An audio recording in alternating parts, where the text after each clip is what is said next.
marami talaga ang na-surprise nung nakapasok si Robin Padilla sa Magic 12 senatorial race ngayong halalan 2022. Pero ang hindi talaga inaasahan pa ng iba is yung mag-number 1 talaga siya sa overall senatorial race. And kahit na more than 95% na ngayon yung turnout ng votes according sa COMELEC, siya pa rin talaga ang nangunguna sa number 1 spot. So pag-uusapan natin kung bakit siya naging number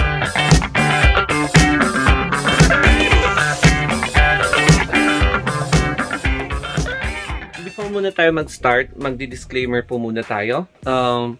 Same sa iba, the views, the opinions, and ideas of this video does not reflect yung image ng content creator such as me and yung channel, The Story of Anthony Vlogs. So it is pure on my observation kung bakit naging number 1 si Robin Padilla. So siya ang tinaguriang the miracle or yung parang siya yung himala sa senatorial race. So ngayon, pag-uusapan na natin yung 5 reasons kung bakit siya nakapasok sa Magic 12 at naging number 1.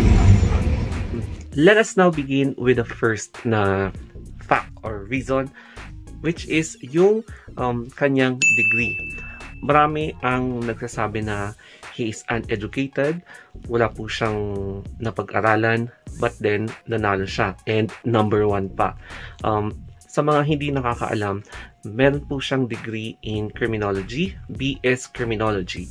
So, tinake niya yon after siyang ma-detain before, and then nung na-release na siya, yun yung pinakaunang ginawa niya na magkaroon ng degree. So, na-inspire siya while being detained to know yung mga basic info, tsaka to have yung mga strategies to control negative elements of the law. So, in this reason, marami ang hindi talaga nakakaalam regarding sa educational background niya.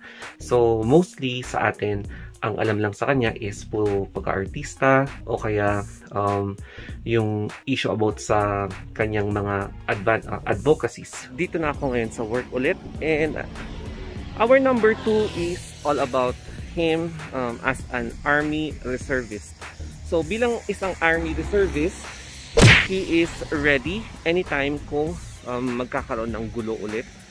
Just like yung nangyari sa Marawi, wherein there is an attempt to invade yung city just to establish an Islamic caliphate. So, pwede natin itong i-connect sa kanyang previous na movie as Mista. So, ano nga bang ibig sabihin ng Mista? It is a term na tawag sa mga soldiers who dedicate their lives for the safety of the civilians. So, yun yung isa sa mga rason kung bakit na-inspire siya na maging isang army reservist. Ayun, so I'm walking papunta sa work. Kaya naman, isa ito sa mga reason kung bakit gusto niyang maging senator para to create laws na para palakasin yung ating defense. And makikita natin na dun siya nakilala bilang action star dahil there is a passionate siya sa mga pagde-defend sa society bilang isang serviceman. So yun yung isang reason kung bakit marami siyang nakuhang vote sa Mindanao. So correct me if I'm wrong about that term, pero yun yung pwede nating i-connect as number 2. Tapos ito pa ang pinakamalupit sa lahat. Isa siyang naging strategic, isa siyang naging chairman sa Strategic Communication Committee ng Philippine Army. So anong ibig sabihin nito? Isa siya sa mga naging instrument na nakipag-negotiate sa mga Islamist militants sa Mindanao. And isa din siya na nakipagtulungan sa Philippine Army para maki-communicate sa mga bandido and in an attempt to end the conflict. And nagtagumpay ang Philippine Army. So, isa siya sa mga instrument kung bakit nagkaroon talaga ng way para ma-penetrate ng Philippine Army yung mga lungga ng mga responsible sa pagte-terrorize sa ating community. So that's one of the testament kung bakit marami talagang nagtiwala sa kanya and naging masaya sa kanyang ginawa because successful yung kanyang pagiging middleman niya between the Philippine Army and yung mga bandits or yung mga communist elements or Islamist elements responsible for causing harm, intimidation, coercion sa ating society. Kaya ang hirap kapag nakikipag-negotiate ka because your security is really at risk, pero naging selfless siya. Hindi man ito ramdam sa Luzon or Visayas, pero ramdam na ramdam ito sa Mindanao. Kaya marami talagang nagkagusto sa kanyang ginawa. That's why halos majority of his votes came from Mindanao. So correct niyo na lang sa grammar ko. I am open to that and it's fine. Obviously, yung number 4 is isa po siyang well-known na artista. And hindi lang bilang artista, isa siya sa mga veteranong artista with multiple na movies, mga sitcoms, tapos may mga commercials din siya, mga product endorsements. Kaya tinagurian siyang isa sa mga most respected na talents sa Philippine entertainment industry. So, isa ito sa mga naging factor kung bakit siya naging number 1. It's because yung level of popularity niya is massive. Kahit nasa first, yung mga older generation tsaka yung mga new generation, kilalang kilala si Robin Padilla. Kaya isa siya sa mga tinitingalang action star until now, kahit na hindi na siya masyadong active sa mga movies. Pero behind the scenes, parang dun na siya nag-work bilang mga producer, mga ganon.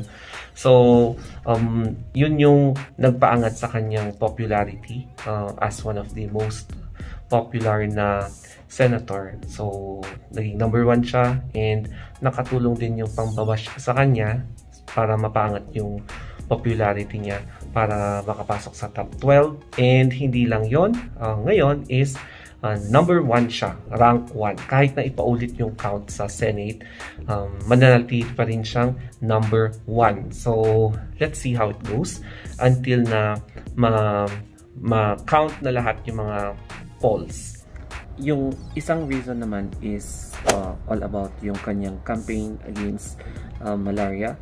So, meron siyang advocacy regarding sa mga anti-malarial campaign. So it is basically concentrating on the health promotion and health prevention, hindi lang sa malaria. So pwede siyang maging miyembro ng health committee sa Senate if ever, and isa ito sa mga surprising para sa mga hindi nakakaalam.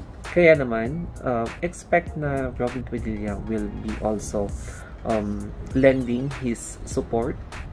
Magiging proactive siya sa mga vaccination drives natin. One popular example is yung malawakang pag-vaccine natin against COVID-19 infection. Sa mga hindi pa nagpa-booster dose, yung mga wala pang second dose, and ngayon meron ng ongoing trial na for the 4th dose. Aside from that, yung mga ongoing vaccines natin para sa mga bata to prevent the spread of communicable diseases, tapos yung mga bagong emerging cases na newly discovered virus. So, expect na magiging member siya sa health committee ng Senate. Isa pa is yung kanyang campaign, yung mga sponsorship niya sa mga underprivileged na Muslim youth. Hindi nyo ba alam na very active si Robin Padilla sa mga pag-provide ng assistance, yung mga education assistance, financial assistance sa mga impoverished areas.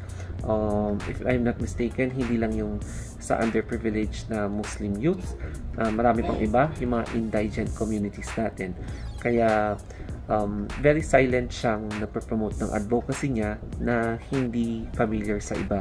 It's because hindi siya masyadong very verbal, or hindi niya masyadong pinopromote sa kanyang social media yung mga campaigns niya. Pero marami talaga siyang mga grants, yung mga tinutulungan niya na mga katulad ng mga hindi privileged na household, mga children. Kaya as a member of the Senate right now, magiging mas proactive din siya sa mga pag-support ng mga underprivileged na or marginalized na members ng ating society. So, hindi lang sa Mindanao siya naka-concentrate, gayong Senate na siya, ika-concentrate niya yung campaign niya nationwide. To answer your question, kung nabudol siya, there are dalawang ways na pagbubudol. Yung isa is yung positive and yung isa is yung negative. I believe na in a good way, marami ang nagulat sa kanyang pagpasok, no? It's because hindi natin alam na maraming areas na marami siyang natulungan. So, itong lugar na to, especially sa Mindanao, very optimistic sila sa kakayahan ni Robin Padilla. Pero sa mga ibang places na hindi siya masyadong very low-key siya, or hindi masyadong very visible yung kanyang pagpapromote ng advocacy niya, syempre, hindi sila familiar, kaya feeling nila ng budol si Robin Padilla. So, that's the real score about his stance as a new public servant. In my own stance naman, let us give this person the chance para to redeem himself. Ang dami-dami nagsasabi na porque naging number 1 siya, o nakapasok siya, parang katulad siya ng mga iba na hanggang pogi points lang while serving the public. But then, we must not judge the book by its cover. It's because hindi pa natin alam yung susunod na mangyari. So, wala naman tayong karapatan para i-judge yung tao habang hindi pa niya sinisimulan yung trabaho niya. And we should be happy na napunta siya dito sa position na ito bilang calling niya. So, syempre hindi naman niya kasalanan kung napunta siya sa number 1 rank. And even though hindi siya napunta sa number 1 rank, if ever, hindi rin niya kasalanan kung the majority of the people dito sa atin is nagboto sa kanya. So, let us give time and opportunity para sa kanya na simulan niya yung mga trabaho niya bilang senator, tapos i-continue niya yung mga current na ginagawa niyang mga advocacies. So, sino ba naman tayo para makapag-judge, diba? Kaya let's wait and see. Wag natin pangunahan yung tao. It's because hindi naman tayo yung nakaupo sa position niya. And marami ding sumusuporta sa kanya because of his yung mga nagawa niya sa mga recipients niya, sa mga advocacies niya. So, at least siya may advocacy. Yung mga bashers, hanggang ganun lang sila. Pero wala silang advocacy sa kanilang totoong buhay. So, ganun po guys. And yes, I hope na he will be the shining gem if ever he will start na mag-work as senator. So, I'm wishing him good luck, and I hope na isa din siya sa mga instrument para i-balance kung ano man yung mga differences sa mundo ng politika. So, that's it guys. Thank you for watching until in this part of this clip. And if you want more updates, mag-subscribe lang kayo. And don't forget to click the notification bell para every uploads ko update kayo, notify kayo. So, you can share this to all of your friends, and you can also reach me up in my Facebook page. Meron din akong Instagram, meron din akong Twitter, and TikTok, The Story of Anthony. So, hanggang dito na lamang po guys. Thank you and goodbye.